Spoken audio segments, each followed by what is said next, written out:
السلام عليك يا أبا عبد الله.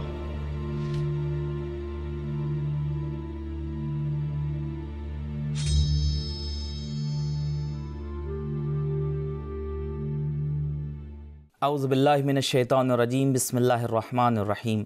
وبہ نستعین وہو خیر الناصر والمعین. اللہم صلی علی محمد وآل محمد. اللہم عجل لولیک الفرج. جب ظلم و جور اور کفر و باطل کے مقابلے پر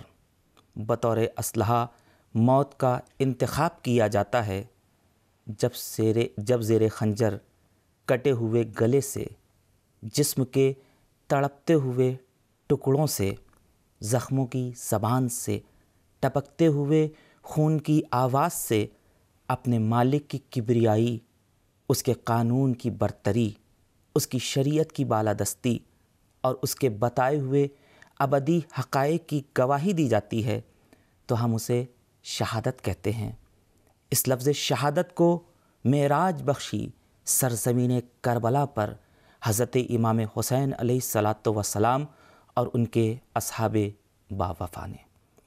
ناظرین محترم، السلام علیکم ورحمۃ اللہ وبرکاتہ۔ میں ہوں سید عاصم علی باقری، سرزمین قم مقدسہ پر۔ اسٹوڈیو میں ہمارے ساتھ موجود ہیں حجت الاسلام والمسلمین عالی جناب مولانا سید محمد جون عابدی صاحب قبلہ۔ ناظرین، آپ دیکھ رہے ہیں پروگرام حسینی پروانی۔ اس پروگرام میں آپ سب کا استقبال ہے۔ ناظرین، آئیے آج کی گفتگو کا آغاز کرتے ہیں اور روبرو کراتے ہیں آپ کو اپنی مہمان شخصیت سے۔ حضور السلام علیکم ورحمۃ اللہ وبرکاتہ۔ علیکم السلام ورحمۃ اللہ وبرکاتہ۔ صمیم قلب سے ہم آپ کا اپنے اس پروگرام میں استقبال کرتے ہیں، اور جیسا کہ آپ جانتے ہیں اور ہمارے اس پلیٹ فارم کے ذریعے سے، اس اسٹوڈیو کے ذریعے سے حسینی پروانے عنوان کے تحت گفتگو ہماری جاری ہے۔ گزشتہ ایپیسوڈ میں بھی امام حسین علیہ الصلاۃ والسلام کے ساتھ شہید ہونے والے صحابیوں کا تذکرہ فرمایا ہے۔ جب تک عظمت نماز باقی رہے گی تب تک جناب زہیر اور جناب سعید کا ذکر بھی عالم انسانیت میں باقی رہے گا، زندہ اور جاوید رہے گا۔ لہٰذا ہم چاہتے ہیں کہ جناب زہیر اور سعید کے حوالے سے گفتگو کریں، لیکن اس سلسلے میں سب سے پہلے آج کے پروگرام میں ہم چاہیں گے کہ جناب زہیر کی شخصیت کو اجاگر کیا جائے۔ لہٰذا ابتدائی گفتگو میں ہم یہ جاننا چاہیں گے خود جناب زہیر ہیں کون، ان کی زندگی کیا ہے۔ لہٰذا زندگی کے بارے میں مختصر تعارف ہمارے ناظرین کے لیے پیش فرمائیں۔ اعوذ باللہ من الشیطان الرجیم، بسم اللہ الرحمن الرحیم، الحمد للہ رب العالمین والصلاة والسلام علی نبیہ الکریم وعلی آلہ الطیبین الطاہرین المعصومین ولعنۃ اللہ علی اعدائہم اجمعین، اما بعد۔ یقیناً آج آپ نے جس شخصیت اور جن اشخاص کے بارے میں اور جن شخصیتوں کے بارے میں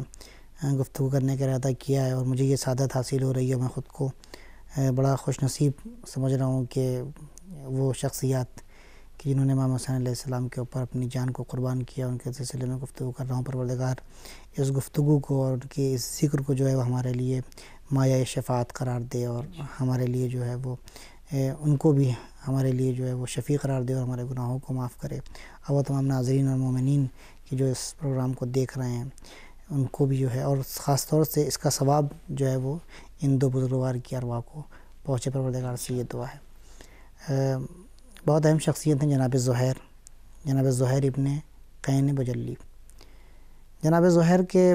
بارے میں آپ سب سنتے رہتے ہیں کہ کس طریقے سے ان کی ملاقات امام حسین علیہ السلام سے ہوئی، اور کس طریقے سے وہ کربلا معلیٰ پہنچے اور امام حسین علیہ السلام کے اوپر انہوں نے اپنی جان قربان کی، اور خاص طور سے جب وہ نماز کا واقعہ کہ کس طریقے سے نماز ادا کروائی وغیرہ۔ خود جناب زہیر جو ہیں ان کی شخصیت، یعنی جناب زہیر ابن قین بجلی، بجلی ایک قبیلہ ہے، ہاں بجیلہ ایک قبیلہ ہے کہ جس سے ان کا تعلق ہے، اور نماری یہ ان کے جو اجداد میں سے ایک صاحب ہے نماری، جو کتابوں میں ملتا ہے کہ نماری انماری، معاف کیجیے گا، زہیر ابن قیس انماری بجلی، یہ پورا ان کا نام ہے۔ انمار ابن اراشس ابن کہلان قحطانی یمنی، یہ ان کا جو سلسلہ نسب جو پہنچتا ہے وہ یمن تک پہنچتا ہے، یعنی رہنے والے کوفہ کے ہیں، کوفے میں رہ رہے ہیں، زندگی گزار رہے ہیں، اشراف کوفہ میں سے ہیں، صاحب حیثیت ہیں، دولت مند ہیں، اور کوفہ میں زندگی گزار رہے ہیں، اور لیکن اصالتاً اور اصل جو ہے وہ یہ رہنے والے ہیں یمن کے، وہی قحطانی جو یمنی ہیں، یعنی سب سے پہلا جو سب سے قدیمی جو یمن کا قبیلہ ہے اس کے قحطانی میں نے تذکرہ کیا تھا۔ حمدانی بھی جو ہے وہ قحطانیوں سے نکلے ہیں، اور انماری بھی جو ہیں یہ بھی قحطانیوں سے نکلے ہیں۔ تو یمنی اصالتاً یہ یعنی یمنی الاصل ہیں اور رہتے کوفہ میں ہیں جناب زہیر۔ اور عرض کیا میں نے خدمت میں کہ اشراف کوفہ میں سے ہیں، بزرگان کوفہ میں سے ہیں،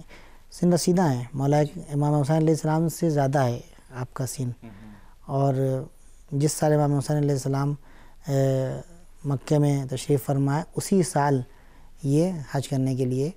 مکہ گئے ہوئے ہیں۔ اچھا، جب اسی سال جس سال امام حسین علیہ السلام نے حج کو عمرے میں تبدیل کیا اور پھر اس کے بعد کوفے کی طرف عازم سفر ہوئے، اور جیسا کہ ابھی آپ نے ذکر کیا کہ جناب زہیر بھی مکہ موجود تھے، تو امام سے جناب زہیر کی ملاقات کب ہوئی اور کس طرح سے ہوئی؟ جی ہاں، دیکھیے یہ بھی بہت ہی اہم واقعہ ہے کہ کس طریقے سے پروردگار عالم اپنے بندے کو صحیح مقام تک پہنچاتا ہے اور کس طریقے سے اس کی ہدایت کرتا ہے۔ اور بالآخر جناب زہیر کو منتخب کیا ہے پروردگار عالم نے جب کربلا کے لیے۔ تو امام حسین علیہ السلام اگر آپ اس تاریخ کو دیکھیں، عام طور سے مصائب میں بھی پڑھا جاتا ہے الحمدللہ، منبر کی فضیلت اور منبر کی جو ایک منبر کے طفیل میں اور منبر کے صدقے میں ہم تک جو فیوز و برکات ہیں، اس کی ایک برکت یہ ہے کہ تمام چیزیں تقریباً تاریخ کی ہمارے لیے واضح ہیں، اور اس کے عام طور سے تو وہاں پہ ملتا ہے کہ مولا نے حج نہیں کیا، مولا نے اپنے حج کو عمرے سے تبدیل کیا، اور عمرے سے تبدیل کرنے کے بعد مولا 8 ذی الحجہ کو وہاں سے چل دیے، مکے سے نکل گئے مولا۔ اور باقاعدہ لوگوں نے کہا، لوگوں کو تعجب ہو رہا ہے کہ امام حسین علیہ السلام فرزند رسول جو ہیں وہ حج نہیں کر رہے ہیں، لوگ حج کے لیے آئے ہوئے ہیں اور مولا یہاں سے جا رہے ہیں، جبکہ جناب زہیر ابن قین وہ پورا حج انہوں نے انجام دیا ہوگا۔ ظاہراً ایسا ہے کہ انہوں نے پورا حج انجام دیا ہوگا، کیونکہ حج کے لیے آئے ہوئے تھے وہ وہاں پہ، تو کم سے کم 13 تاریخ تک تو وہاں پہ رکے ہوں گے، اور باقاعدہ تمام مناسک کو انجام دینے کے بعد وہاں سے چلے ہوں گے۔ یہاں پہ دیکھنے کو یہ ملتا ہے کہ امام 5 دن پہلے نکل چکے ہیں جی مکے سے۔ تو اب اس کا مطلب یہ ہے کہ امام علیہ السلام کا جو کاروان ہے اور جو قافلہ ہے وہ بہت آہستہ آہستہ چل رہا ہے، کہ 5 دن کے بعد چلنے والا، حرکت کرنے والا شخص مکے سے وہ کہیں نہ کہیں جو ہے وہ امام کے قریب پہنچ جاتا ہے، اور وہ اتنی تیزی سے آتا ہے کہ امام تک پہنچ جاتا ہے۔ یعنی اللہ نے اس طرح کا انتظام کیا ہے کہ ایک شخص 5 دن پہلے نکلا ہے اپنے کاروان کے ساتھ، ایک شخص 5 دن کے بعد نکل رہا ہے، لیکن وہ ان کو در کر لیتا ہے۔ یا جناب امام حسین علیہ السلام دھیمے دھیمے جا رہے ہیں، آہستہ حرکت کر رہے ہیں، یا پھر جناب زہیر تیز چلے ہیں۔ بہرحال اب یہ کیا ہے، اس کی کیفیت اصل کیا ہے، بہرحال اس کو جو ہے وہ جب غور کرنا پڑے گا اور تجزیہ کرنا پڑے گا تاریخ کا تو سمجھ میں آئے گی بات۔ لیکن حقیقت یہ ہے کہ امام حسین، جو چیز واضح اور فیکٹ ہے وہ یہ ہے کہ امام حسین علیہ السلام سے جناب زہیر کی ملاقات ہوئی، اور جو اس کے بعد کی جو یعنی ان کا قبیلہ جو ہے، بجیلہ قبیلے کے افراد جو چیز نقل کرتے ہیں، یا خود جناب دلہم یعنی خود جناب زہیر کی جو زوجہ ہیں وہ جو چیز نقل کرتی ہیں، وہ یہ نقل کرتی ہیں کہ ایک مقام ایسا ہے کہ ہم لوگوں نے امام حسین علیہ السلام کے کاروان کو درک کر لیا، یعنی پہنچ گئے وہاں تک کہ دیکھا فرزند رسول کا قافلہ آگے جا رہا ہے، اور زہیر بلکہ پورے قبیلے کی جو ہے وہ کوشش یہ ہے کہ مولا سے آمنا سامنا نہ ہو جائے۔ ہاں اب یہ دیکھیں، اچھا، اور ایک حقیقت یہ ہے کہ جناب زہیر خود شیعہ نہیں ہیں، یعنی مکتب اہل بیت سے منسلک نہیں ابھی تک، لیکن فرزند رسول کا احترام ہے، امام حسین علیہ السلام کو مانتے ہیں، جانتے ہیں، فرزند زہرا ہیں، فرزند علی ہیں، احترام ہے، لیکن ان کے پیروکار نہیں ہیں، ان کے مطیع اور ان کے فرما بردار جسے شمار کیا جائے تو وہ نہیں ہیں۔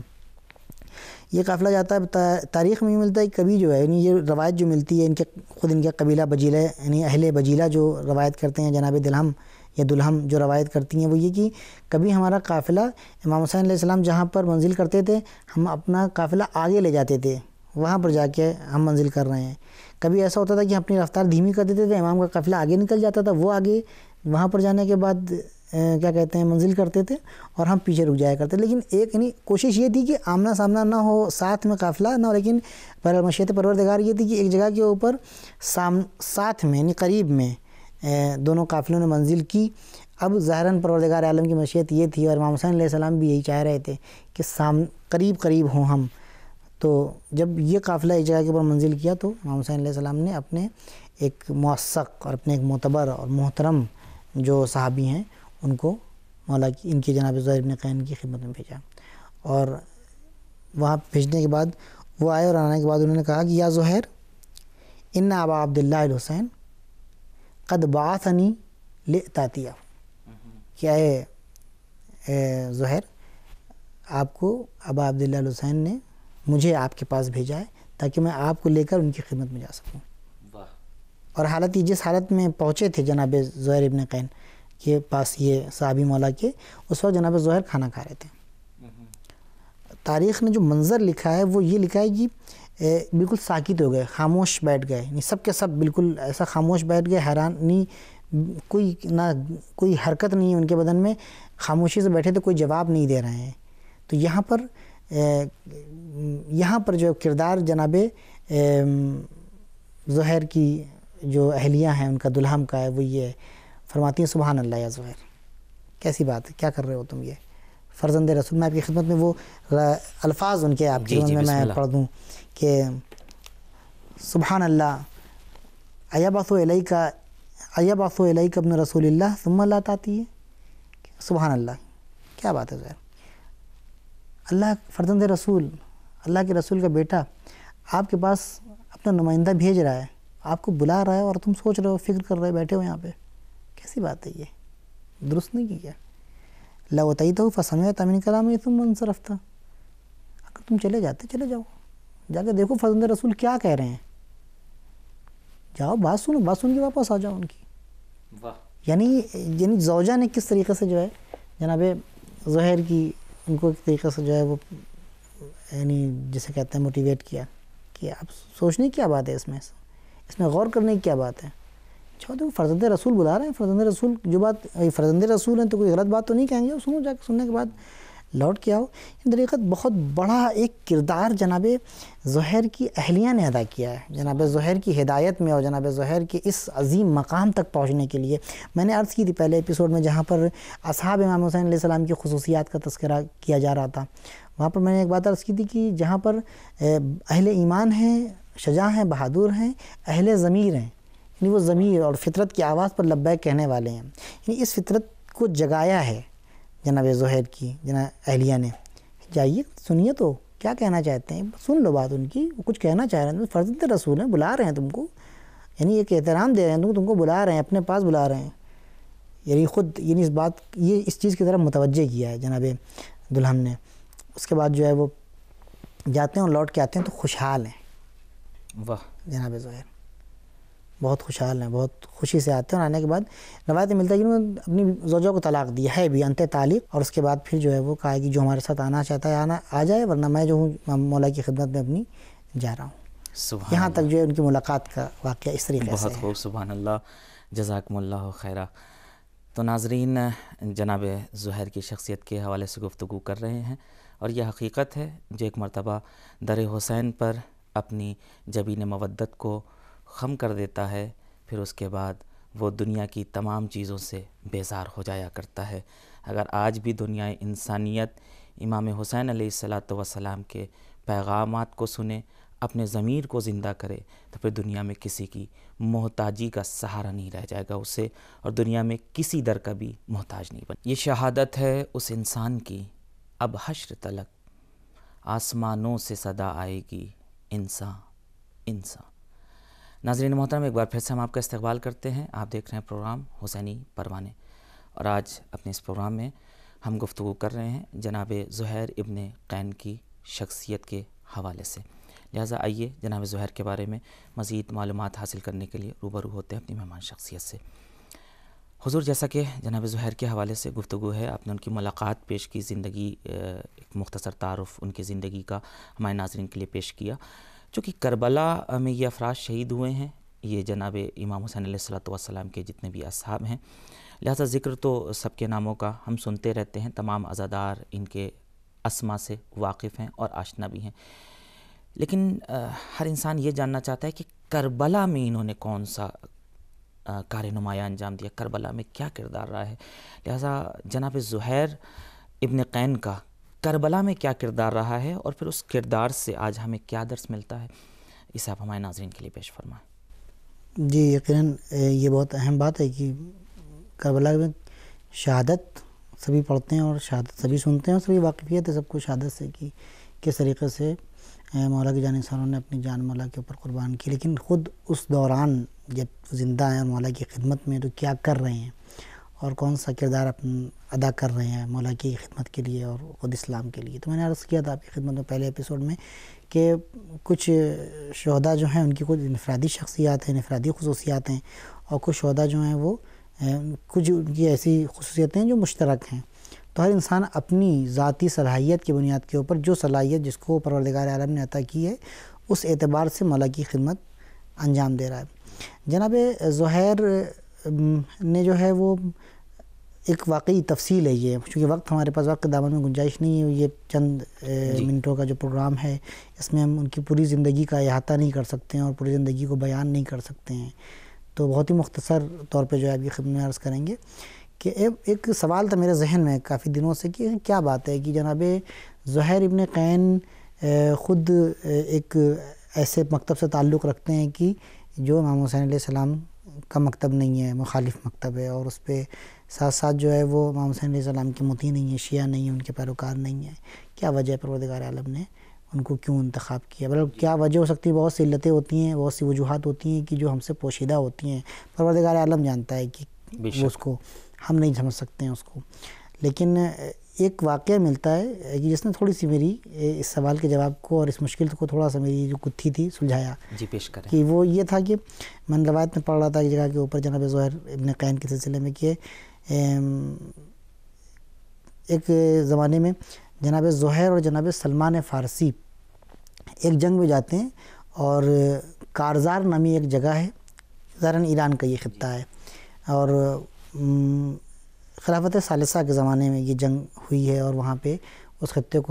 کے اوپر فتح حاصل ہوئی ہے مسلمانوں کو. تو وہاں پر جانے کے بعد جب غنیمت اور مال غنیمت کی بات آتی ہے اور اس کو حاصل کرنے کی بات آتی ہے تو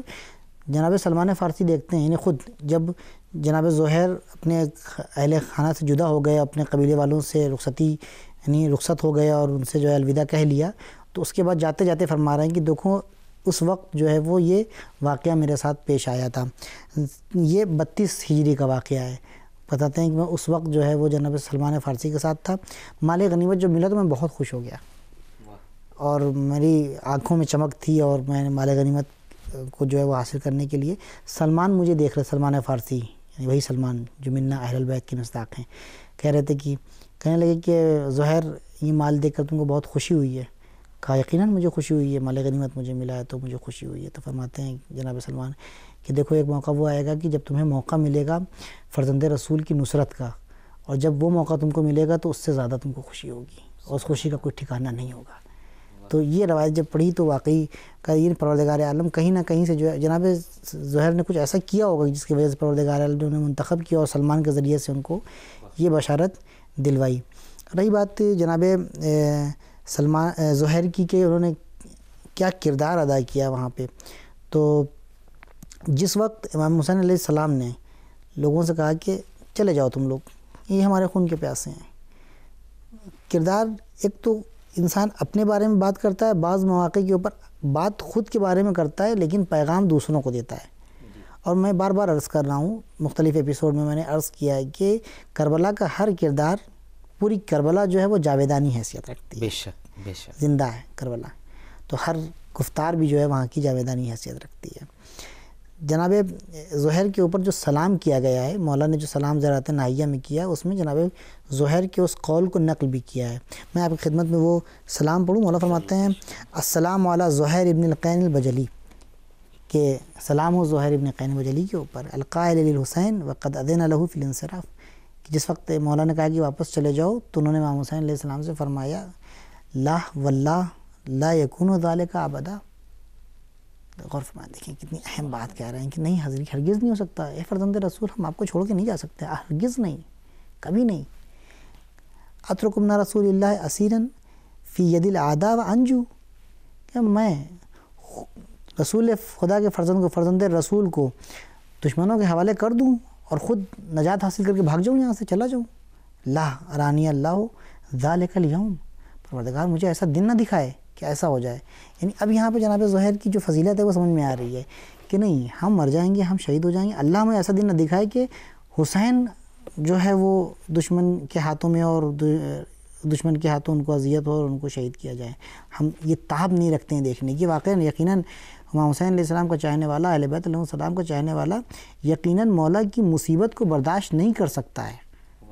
اس وقت وہ ظاہری مصیبت تھی مولا کے لیے, مولا کی شہادت تھی, مولا کے اوپر پانی بند کر دیا گیا تھا, مولا کے بچے التش التش کی صدائیں بلند کر رہے تھے, لیکن آج بھی مولا کے اوپر ایک مصیبت ہے. آج بھی ہمارا مولا جو ہے وہ مصائب برداشت کر رہا ہے, آج بھی ہمارا مولا جو ہے وہ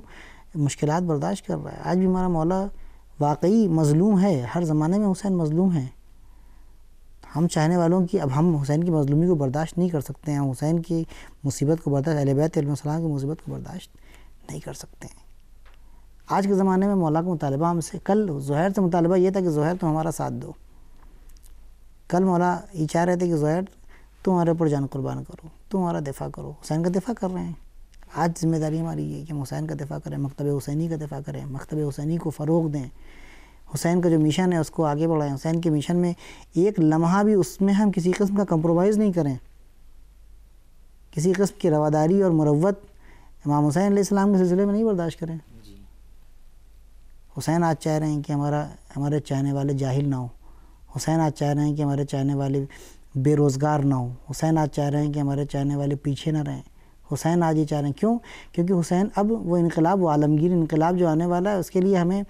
بڑے بڑے یعنی پڑھے لکھے لوگوں کی ضرورت ہے, ڈاکٹرز کی ضرورت ہے, انجینئرز کی ضرورت ہے. ہمیں ایسے لوگوں کی ضرورت ہے جو امام حسین جو وارث حسین علیہ السلام اور منتقم خون امام حسین علیہ السلام کے انقلاب میں مددگار ثابت ہوں, جو ان کے لیے ناصر و مددگار بنے. مولا آپ کو ہم تنہا نہیں چھوڑ سکتے ہیں. یہ بہت اہم چیز ہے. یعنی یہ پیغام آج کے لیے ہے ہمارے لیے. اس کے بعد آپ کی خدمت میں جناب زہیر کا جو ہے وہ ایک اور میں نے عرض کیا کہ جناب بریر اور جناب نافع اور جناب زہیر نے جو ہے وہ جب امام حسین علیہ السلام نے خطبہ دیا حر کے سامنے تو پھر سب نے الگ الگ اپنے الفاظ میں باتیں کی. دیکھ کردار ان کا یہاں پہ ایک ہی نظر آ رہا ہے. فرماتے ہیں کہ اس خطبے کے بعد فرماتے ہیں قد سمعنا حداک اللہ یدنا رسول اللہ مقالت تک, کہ ہم نے آپ کی باتوں کو سنا, پروردگار عالم آپ کے قول کے ذریعے سے ابن فرزند رسول ہدایت فرمائے. واللہ لو کانت الدنیا لنا باقیۃ وکننا فیہا مخلدین. یہ جان لیجئے مولا آپ نے کہا ہے کہ ہمارے نگاہ میں موت یا شہادت ہے یا سعادت ہے. مولا آپ نے اشارہ کر دیا ہے کہ ہم ساتھ میں آئے ہیں تو ہمارے لیے موت ہے, یقینی ہے موت. تو یا شہید ہو جائیں گے یا کمال سعادت تک پہنچ جائیں گے, سعادت اور کمال کی منزلوں اور درجوں کو پا لیں گے. دونوں کا نتیجہ ایک ہی ہے. تو مولا اگر دنیا ہمارے لیے باقی رہے اور ہمیشہ رہے تب بھی مولا ہم آپ کی مدد کریں گے اور آپ کا فراق اور آپ کی جدائی ہم برداشت نہیں کریں گے. یعنی دنیا چاہے ہمیشہ کے لیے باقی رہے پھر بھی ہمیں آپ کا فراق اور آپ کی جدائی برداشت نہیں ہے. سبحان اللہ. یعنی کسی بھی حالت میں بتانا یہ چاہ رہے ہیں کہ کوئی بھی حالت ہو, کیسے بھی حالات ہو, بعض مواقع کے اوپر ایسا ہوتا ہے کہ دشمن ہے اور دشمن آپ سے آنے کے بعد یہ کہہ رہا ہے کہ ہم آپ کے ہیں, آپ کے بھائی کے مقابلے میں کھڑا ہو رہا ہے, آپ کے بھائی کے ساتھ آگے کھڑا ہو رہا ہے, کہہ رہا ہے کہ جو ہے وہ یہ ہمارا دشمن ہے, کوئی بات نہیں تمہارا بھائی ہے لیکن تم سے بھی تھوڑی بہت اس کی دشمنی چل رہی ہے, ہم تمہارے ساتھ ہیں. دشمن کبھی بھائی کے مقابلے میں بھائی کی مدد کرنے کے لیے نہیں آتا ہے, دشمن اپنا کام کرتا ہے. تو یہاں پہ سوچنے کی ضرورت ہے, غور کرنے کی ضرورت ہے کہ کبھی جو ہے وہ مولا کائنات کے پاس ایک مشہور شخصیت ہے تاریخ کی, آنے کے بعد کہتی ہے جب مولا کا جو ہے وہ حق غصب کر لیا گیا تو آقا علی آپ کیوں نہیں لڑ رہے ہیں, آپ اٹھیں قیام کریں, میں آپ کو سپورٹ کروں گا, میں آپ کو آدمی دوں گا, میں جنگ کروں گا, اپنا حق خلافت جو آپ کا ہے آپ لے لیجئے. تو مولا ایک جملہ فرماتے ہیں, بہت مشہور جملہ ہے مولا کا, تم کب سے اسلام کے حامی ہو گئے, تم کب سے ہمارے حامی ہو گئے. معلوم ہے یہ یہاں پر یہ بتانا ہے کہ مولا ہم جدا نہیں ہوں گے آپ سے کسی بھی صورت میں, دشمن کی ہیلے میں نہیں آئیں گے, ہم دشمن کی مکاریوں میں نہیں پڑیں گے. یہ دشمن کی جو دباؤ ہے اور دشمن جو ہمارے اوپر جو دباؤ ڈال رہا ہے, ہم چاہے جو بھی صورت حال ہو مولا ہم پیچھے ہٹنے والے نہیں ہیں, ہم آپ کو ساتھ رہیں گے ہمیشہ. اور چاہے دنیا باقی رہے, زرق برق یہ دنیا کی چمک دمک باقی رہے, لیکن ہم آپ کا ساتھ چھوڑنے والے نہیں ہیں. اور پھر اس کے بعد ایک مقام کے اوپر آ کے یعنی شب عاشور جب انہوں نے کہا چراغ گل کر دیا تو کہا کہ مجھے یہ محبوب ہے, میرے لیے بات میرے لیے پسندیدہ ہے کہ میں قتل کیا جاؤں، پھر اٹھایا جاؤں، پھر قتل کیا جاؤں، حتیٰ 1000 مرتبہ یہ عمل دہرایا جائے، پھر بھی اگر جب تک جو ہے وہ پروردگار عالم ان جوانوں سے، یعنی امام حسین علیہ السلام کے بچوں کی طرف اشارہ ہے کہ موت کو دفع نہیں کر دیتا ہے، جب تک ان کی نجات نہیں ہو جاتی ہے، میں نہیں پسند کروں گا کہ مثلا میں زندہ رہوں، بلکہ مجھے مارا جائے، زندہ کیا جائے، حتیٰ یہاں تک کہ پروردگار عالم ان کو نجات دیتے، مجھے یہ پسند ہے۔ اور اس کے بعد جو یہ اہل بیت علیہ السلام محفوظ ہو جائیں، مجھے یہ پسند ہے۔ یعنی اہل بیت علیہ السلام کا دفاع اور ان کی حفاظت کہ یہ جذبہ جناب زہیر کے اندر ہے۔ یہ چیز یہ چیز جو ہے وہ دھیرے دھیرے ڈیولپ ہوئی ہے، یہ چیز دھیرے دھیرے ان کے اندر پنپی ہے۔ اس کے بعد زہیر نے جو ہے وہ اس طریقے سے اپنا کردار ادا کیا ہے اور اتمام حجت کیا ہے۔ تو ان کے خطبے ہیں، بہت طویل خطبہ ان کا یہاں پہ کسی کتاب میں لکھا ہوا ہے، لیکن چونکہ وقت نہیں ہے لہٰذا میں اس کو بہت زیادہ نہیں آگے بڑھوں گا۔ شکریہ، جزاکم اللہ خیرہ، بہت خوب مولانا صاحب، بڑے اچھے انداز میں آپ نے ہمارے ناظرین تک پہنچایا جناب زہیر کا کردار۔ یہ معلوم ہوتا ہے کہ مثلا امام کی کیسے نصرت کرنی چاہیے اور کیسے دفاع کرنا چاہیے حریم ائمہ طاہرین علیہم الصلاۃ والسلام کا۔ وہاں صاحب چونکہ دامن وقت میں زیادہ گنجائش نہیں ہے، لہٰذا ہم اختتام کلام میں جاننا چاہیں گے، جس مولا کے ساتھ جناب زہیر آئے کربلا میں اور جس مولا کے لیے اپنی جان کا نذرانہ پیش کیا، خود مولا کی نگاہ میں جناب زہیر ابن قین کی منزلت اور مرتبہ کیا ہے؟ جی واقعی بہت اہم سوال ہے، اور یہ کہ اب ظاہر سی بات ہے مولا کیا کہہ رہے ہیں، مرتبہ تو ہم مولا کے، یہاں پر بھی سوال یہ پیدا ہوتا ہے کہ ایک مرتبہ ہم مولا مولا کہہ رہے ہیں، مولا بھی ہم کو اپنا مان رہے ہیں یا نہیں مان رہے ہیں، یعنی یہ سند ادھر سے مل رہی ہے یا نہیں مل رہی ہے۔ البتہ یہ ایک پروردگار کا کرم ہے اور نعمت ہے ہمارے اوپر پروردگار کی کہ اس نے ہم کو اہل بیت علیہ السلام کے والیوں میں قرار دیا، ان کے چاہنے والوں میں، ان کے شیعوں میں قرار دیا۔ اگر ہم ان کے حقیقی شیعہ بن سکیں، پروردگار یہ توفیق عطا کرے ہم کو۔ تو اب یہ سوال کہ مولا ہم کو قبول کر رہے ہیں یا قبول نہیں کر رہے ہیں، اب یہاں پہ یہ سند مل جائے تو یہ کتنی بڑی بات ہے۔ یہاں پہ جناب زہیر جب دفاع میں، اہل بیت علیہ السلام کے دفاع میں اور اہل بیت علیہ السلام کی حفاظت میں جب خطبات دے رہے ہیں اور جب بار بار جا کے دشمنوں سے جدل کر رہے ہیں کہ بار بار تم کس کو قتل کرنے کے در پہ ہو، یہ حسین ہیں، یہ فرزند رسول ہیں، یہ فرزند فاطمہ زہرا سلام اللہ علیہ ہیں، یہ اہل بیت کے گھر آنے کی فرد ہیں، یہ خامس اہل ابا ہیں، تمام چیزیں جو ہے وہ جب جا کے بار بار کہہ رہے ہیں تو اس کردار، یہ جو کردار ہے جناب زہیر کا، یہ جو عمل انجام دیا ہے، فرماتے ہیں کہ اے زہیر میری جان کی قسم، اپنی جان کی قسم کھا کے امام حسین علیہ السلام فرماتے ہیں کہ جس طریقے سے مومن آل فرعون نے لوگوں کو نصیحتیں کیں اور جس طریقے سے مومن آل فرعون نے دین کا پیغام لوگوں تک پہنچایا، اللہ کا پیغام لوگوں تک پہنچایا اور نیک باتیں لوگوں تک پہنچائیں، ویسے ہی اے زہیر تم نے بھی جو ہے تبلیغ کی، تم نے جو ہے وہ دین کا پیغام لوگوں تک پہنچایا ہے، یعنی تم مومن آل فرعون کے ہم پلہ ہو۔ اب نہیں معلوم اس میں کیا راز ہے کہ مومن آل فرعون کے ہم پلہ قرار دے رہے ہیں امام حسین علیہ السلام، اور یہ مثال دے رہے ہیں جس طریقے سے مومن آل فرعون نے کہا۔ ممکن ہے کہ اس لیے کہہ رہے ہوں کہ ایک طرف سے، یعنی ایک دوسرے مکتب سے ہو کے اس مکتب سے آ کے جڑے ہیں اور مکتب اہل بیت اور مکتب تشیع سے آ کے جڑے ہیں، ممکن ہے یہ غرض رہی ہو، لیکن واضح طور پہ نہیں معلوم کہ مولانا نے یہ جملہ کیوں استعمال کیا، لیکن ہم پلہ قرار دیا مومن آل فرعون کا، اور وہ عظمت قرآن نے مومن آل فرعون کا تذکرہ کیا ہے۔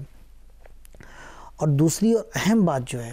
جو سب سے بڑی بات ہے کہ انسان جب مصیبت میں ہوتا ہے اور جب مشکلات میں ہوتا ہے تو اپنے سب سے قریبی کو بلاتا ہے دوستوں کو اپنے بلاتا ہے، لیکن سب سے پہلے جو نام آتے ہیں وہی انہی لوگوں کے نام آتے ہیں جو سب سے زیادہ قریب ہوں، جن سے سب سے زیادہ محبت ہو، جن سے سب سے زیادہ امید ہو انسان کو۔ اور یہاں پر جب کوئی نہ بچا، جب سب شہید ہو گئے اور جب صرف امام حسین علیہ السلام تنہا بچے ہیں، اکیلے بچے ہیں، اس وقت مقتل کا رخ کر کے، یعنی واقعی یہ امام حسین علیہ السلام جو ہے وہ بلا رہے ہیں اپنے چاہنے والوں کو، تو یہ کہہ رہے ہیں یا حبیب ابن مظاہر، یا زہیر ابن قین، یا مسلم ابن اوسجہ، فقوموا عن نومتکم ایھا الکرام،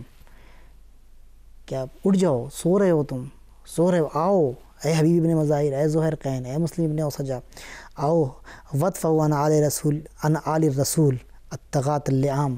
کہ آ کے آل رسول کو ان طاغیوں سے اور ان لعینوں سے بچاؤ، آ کے ان ظالموں سے بچاؤ۔ کہاں ہو حبیب ابن مظاہر، اے کہاں ہو زہیر؟ نہیں، زہیر کو آخری وقت میں یاد کرنا اس بات کی علامت ہے، حبیب کو یاد کرنا اس بات کی علامت ہے، اور جناب مسلم کو یاد کرنا اس بات کی علامت ہے کہ سب سے قریب ہیں، جناب مسلم، جناب زہیر ابن قین اور جناب حبیب بن مظاہر امام حسین علیہ السلام سے۔ موسیٰ بہت شکریہ، جزاکم اللہ خیر الجزا۔ بڑی خوبصورت انداز میں آپ نے ہمارے ناظرین تک جناب زہیر کی شخصیت سے پیغام پہنچایا اور ان کی زندگی کا تعارف کرایا۔ تو ناظرین، جناب زہیر کی شخصیت سے آج مولانا صاحب نے جو پیغام پہنچایا ہے انشاءاللہ ہمارے اذہان عالیہ محفوظ رہے گا۔ خاص بات یہ ہے کہ خاتون کا کتنا جلی کردار ہوتا ہے انسان کی شخصیت کو نکھارنے میں۔ جناب زہیر کی زوجہ سے ہمیں یہ درس ملتا ہے کہ وہ خاتون تھی جس نے اپنے شوہر کو ہمیشہ ہمیشہ کے لیے ہدایت کے راہ پر جانے کے لیے آمادہ کیا اور جنت میں جانے کا زمینہ اور اسباب فراہم کر دیا ہے۔ یقیناً